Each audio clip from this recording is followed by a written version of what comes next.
Hello students, कैसे सारे लोग। उम्मीद करता हूँ बिल्कुल ठीक होंगे। मैं मनीष आप सब लोगों का वेलकम करता हूँ अपने यूट्यूब चैनल HVC हर बच्चे की क्लास में। आज हम लोग क्लास 11th माइक्रो इकोनॉमिक्स की जो यूनिट नंबर 2 है कंज्यूमर बिहेवियर एंड डिमांड, उसका लास्ट चैप्टर आप लोग कह सकते हो इलास्टिसिटी ऑफ डिमांड को हम लोग स्टार्ट करने वाले हैं। देखिए इलास्टिसिटी ऑफ डिमांड होता है क्या है। अभी तक हम लोगों ने लास्ट पार्ट में देखा था कि जो डिमांड होती है किसी भी गुड की, उसको कुछ फैक्टर्स अफेक्ट करते हैं। यानी कि अगर कोई फैक्टर इंक्रीज हो रहा है या डिक्रीज हो रहा है, उसका असर डिमांड में पड़ता है इन्वर्सली भी और पॉजिटिवली भी। अब हम लोग ये देखेंगे इस टॉपिक के अंदर कि कोई चीज़ अगर इंक्रीज होती है तो डिमांड में कितना परसेंटेज इंक्रीज आएगा, यानी कि परसेंटेज का मेजरमेंट करता है डिमांड के अंदर ये। तो इसकी डेफिनेशन लिख लेते हैं पहले हम लोग। It refers to the percentage change in demand due to change in any factors affecting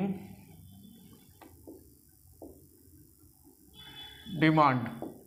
अगर अब हम लोग इसको देख लें तो इसको डिनोट कर सकते हैं हम लोग ईडी से। तो क्या बोल रहा है इसका, अगर फार्मूले में फॉर्म लिखना चाहे तो परसेंटेज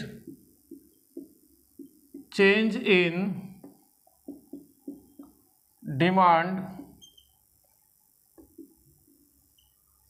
अपॉन में परसेंटेज चेंज इन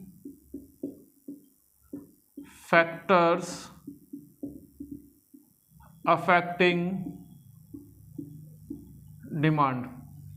देखिए भाई, जब हम लोग फैक्टर्स अफेक्टिंग डिमांड पढ़ रहे थे, हम लोगों ने देखा था कि बहुत सारे फैक्टर्स थे जो किसी भी गुड की डिमांड को अफेक्ट कर सकते हैं। Like price of good x था, प्राइस ऑफ रिलेटेड गुड था, इनकम ऑफ द कंज्यूमर था, डिस्ट्रीब्यूशन ऑफ इनकम था, size and composition of population था, टेस्ट एंड प्रेफरेंस थे, ठीक है, सीजन एंड वेदर था, एक्सपेक्टेशन ऑफ प्राइस था।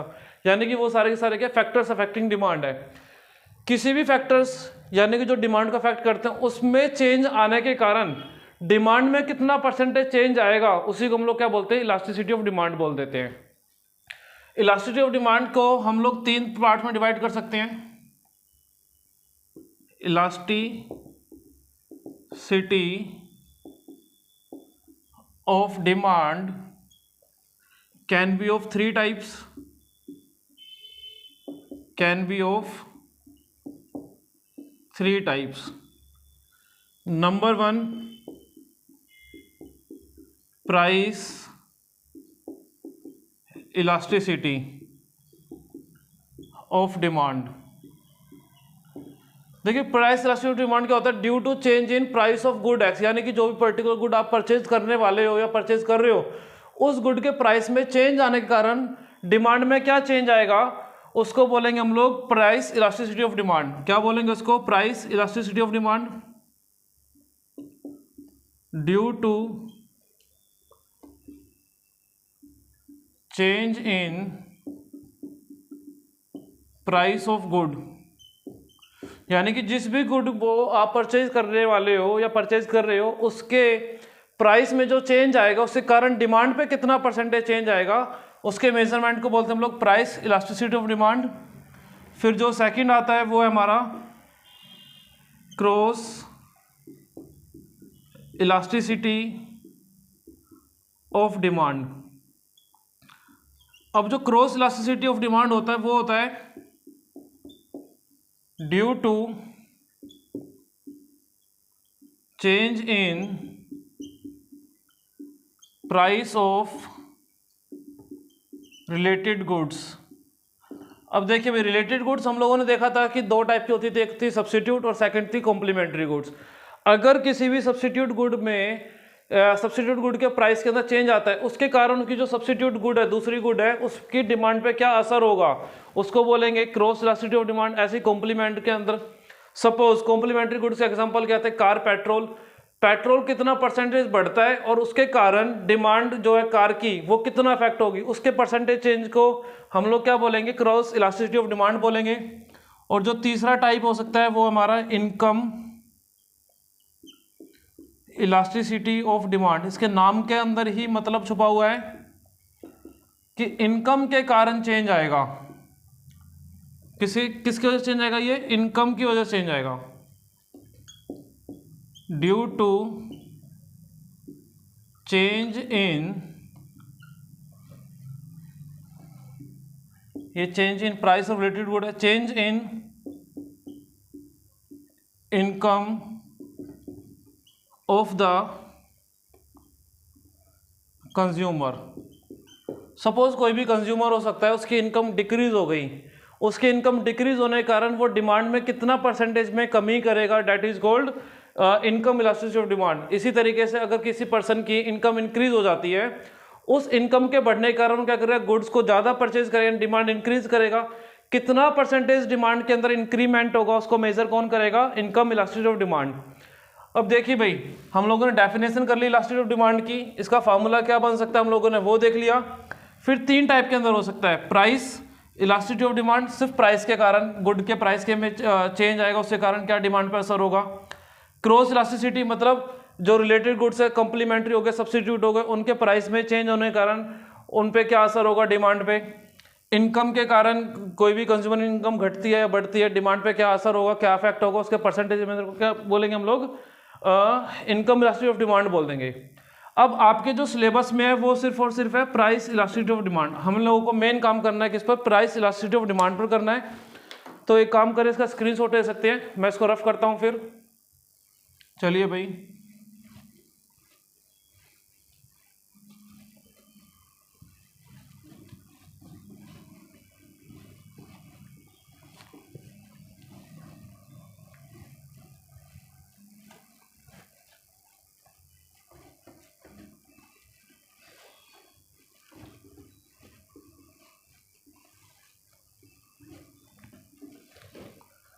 चलिए चलते हैं हम अपने टॉपिक पर।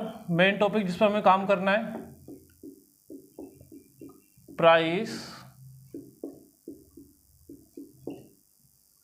Elasticity of demand. It refers to the change in, it refers to the change in बोलो, या थोड़ा सा चेंज करना चाहो तो बोल सकते हो, it refers to the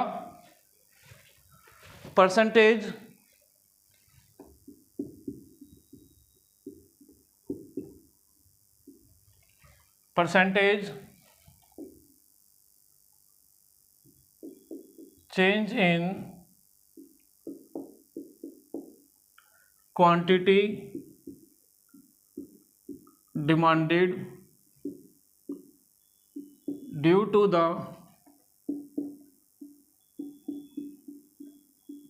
percentage change in price of the good। देखिए भाई, जब हम लोग डिटर्मिनेंट्स पढ़ रहे थे, मैंने आप लोगों को कहा था एक पी एक्स होता है, बाकी अदर फैक्टर्स होते हैं, यानी पी एक्स को छोड़कर बाकी जितने फैक्टर उनको अदर फैक्टर बोलते थे। तो अगर प्राइस में चेंज आने के कारण आता था, उसको चेंज को हम लोग बोलते थे क्वांटिटी डिमांडेड के अंदर चेंज आना। क्या बोलते थे? क्वांटिटी डिमांड के अंदर चेंज आना। तो यहाँ पर भी क्या कह रहा है, किसी भी गुड के प्राइस के अंदर सपोज 10% हाइक हो गया, 10% गुड का प्राइस इंक्रीज हो गया, तो कंपैरेटिवली जो गुड की डिमांड है वो कितना परसेंटेज डिक्लाइन होगी, उसको मेजर करता है प्राइस इलास्टिसिटी ऑफ डिमांड। इसी तरीके से अगर किसी गुड का प्राइस सपोज 10% इंक्रीज हो गया, तो उसके कारण डिमांड कितना कम होगा, या परसेंटेज चेंज इन जो कमी हो गई प्राइस के अंदर 4 से 10% प्राइस कम हो गया, उसकी वजह से डिमांड कितना इंक्रीमेंट होगा, कितना परसेंटेज इंक्रीमेंट होगा डिमांड के अंदर, that is called price elasticity of demand. फिर बात करते हैं हम लोग methods of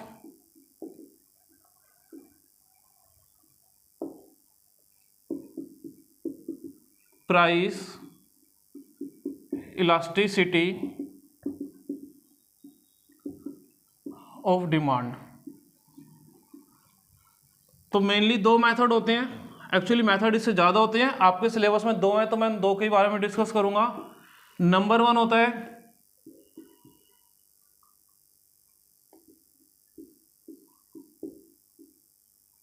percentage method. Percentage method के अंदर फॉर्मूला हम जो निकालना है, देखिए भाई, आप चाहे तो इसको ईडी से डिनोट कर सकते हो, चाहे ईपी से डिनोट कर सकते हो। ईपी बोलो चाहे ईडी बोलो, एक ही बात है। मैं ईडी कर रहा हूं तो होगा percentage change in quantity demand upon में परसेंटेज चेंज इन प्राइस। तो दोनों के परसेंटेज चेंज जो आ रहे हैं उन दोनों को डिवाइड करना है। ध्यान रखने वाली बात यहाँ पे, परसेंटेज चेंज इन प्राइस नीचे रहेगा, डिनोमिनेटर में रहेगा, और क्वांटिटी डिमांड के अंदर जो परसेंटेज चेंज आएगा वो न्यूमरेटर में ऊपर रहेगा। अब आप लोगों को एक बात मालूम है, लो ऑफ डिमांड आप पढ़ चुके हो।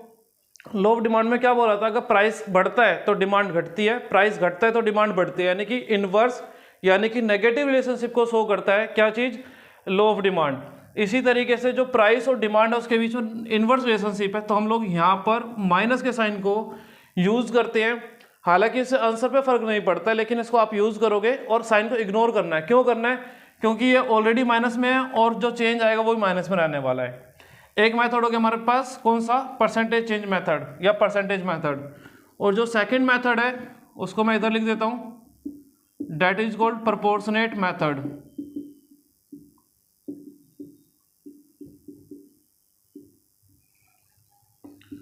प्रोपोर्शनेट मेथड में again ED delta Q upon delta P multiply में पी बाय क्यू।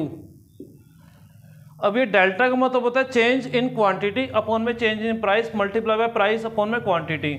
साइन यहाँ पर लगा सकते हो आप माइनस का, क्योंकि इनवर्स रिलेशनशिप को शो करता है। अगर आप माइनस का साइन नहीं लगाओगे तो आंसर माइनस में आ रहा होगा, तो उसको पॉजिटिव बनाने के लिए हम लोग माइनस साइन यूज कर सकते हैं। अब यहाँ पर जो डेल्टा क्यू है वो कैसे फाइंड होगा, that is called Q1 minus Q. Delta P हो जाएगा हमारे पास P1 माइनस P। अब यहाँ पर Q1 और Q का मतलब क्या है, P1 का और P का मतलब क्या है, जरा देख लेते हैं। जो Q1 है इसका मतलब है न्यू क्वांटिटी और Q का मतलब है इनिशियल या फिर ओल्ड क्वांटिटी, जो आपको मेनली गिवन रहेगी, ठीक है, उसको बोलेंगे इनिशियल। इसी तरीके से जो P1 है that is called new price, और जो P है इसका मतलब हो जाएगा इनिशियल प्राइस। अब इनिशियल प्राइस और इनिशियल क्वांटिटी का मतलब क्या होता है, इनिशियल प्राइस का मतलब होता है चेंज आने से पहले वाला प्राइस, और इनिशियल क्वांटिटी या ओल्ड क्वांटिटी का मतलब है चेंज आने से पहले वाली क्वांटिटी। और Q1 यानी कि चेंज आने के बाद जो डिमांड है नई वाली वो, और इसी तरीके से P1 यानी जो प्राइस चेंज हुआ है नए वाला प्राइस, वो डिक्रीज भी हो सकता है इंक्रीज भी हो सकता है, that is called new price. ठीक है भाई। अब इसी तरीके से अगर सपोज आपको percentage change in quantity demand निकालना है, क्या निकालना है, percentage change in quantity demand निकालना है। Percentage change in quantity demand निकालने के लिए आप लोग लिख सकते हो यहां पर percentage change in quantity demand, QD बोले थे क्वांटिटी डिमांड। इसका फॉर्मूला हो जाएगा डेल्टा Q अपॉन में Q मल्टीप्लाई बाय 100। ध्यान रखना है जब भी हम लोग परसेंटेज करते हैं अपॉन में क्या रहता है, न्यूमरेटर में इनिशियल चीज रहती है, क्या रहेगी, जो इनिशियल है वो, तो इनिशियल क्वांटिटी नीचे रहेगी और चेंज इन क्वांटिटी को हम लोग इनिशियल क्वांटिटी से मल्टीप्लाई करेंगे और डिवाइड करके इनटू 100 करेंगे, तो percentage change in quantity demand आएगा। इसी तरीके से परसेंटेज चेंज इन प्राइस अगर हमें फाइंड करना है तो ये हो जाएगा डेल्टा P अपॉन में P मल्टीप्लाई बाय 100। अब डेल्टा Q का मतलब आपको मालूम है यहाँ पर, ठीक है, और डेल्टा Q का मतलब Q1 minus Q, delta P का मतलब P1 माइनस P। Q1 का मतलब क्या है, Q का मतलब क्या है, P1 का मतलब क्या है, P का मतलब क्या है, वो सब हम लोग यहाँ लिख चुके हैं। इसका एक कंप्लीट स्क्रीनशॉट लीजिए आप लोग। देन हम लोग एक न्यूमेरिकल करते हैं बेटर अंडरस्टैंडिंग के लिए। चलिए भाई इसको रफ करता हूं मैं।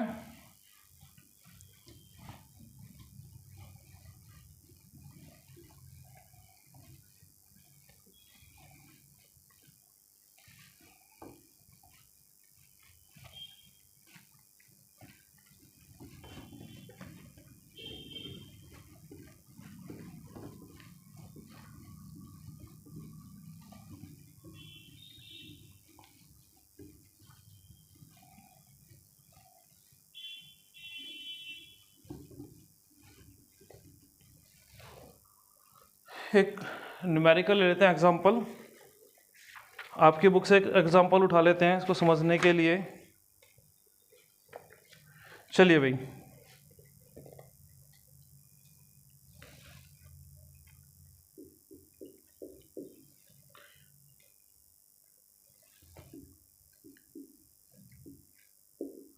Calculate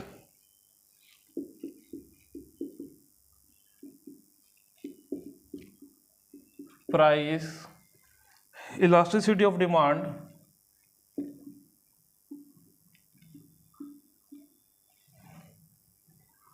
if demand increases, if demand increases from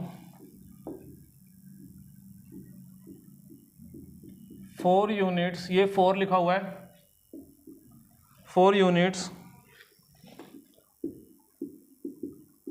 to 5 units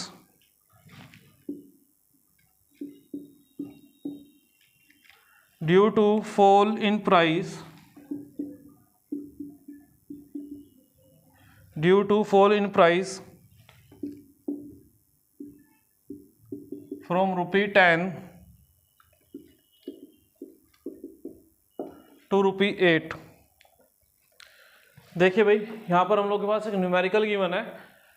इसमें कह रहा है कैलकुलेट करना है price elasticity of demand calculate करना है, यानी कि ईडी या ईपी कुछ भी कह लो, वो कैलकुलेट करना है। डिमांड कह रहा है कि जो डिमांड है वो 4 यूनिट से बढ़कर 5 यूनिट हो जाती है, 4 यूनिट से चेंज होकर या इंक्रीज होकर 5 यूनिट्स हो गई है।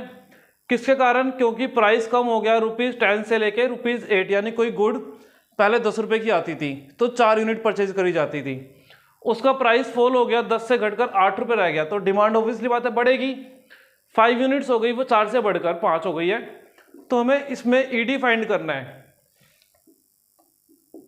तो भाई जब भी ऐसा न्यूमेरिकल आए, इसको बेटर अंडरस्टैंडिंग के लिए आप लोग क्या कर सकते, छोटी सी टेबल बनाइए।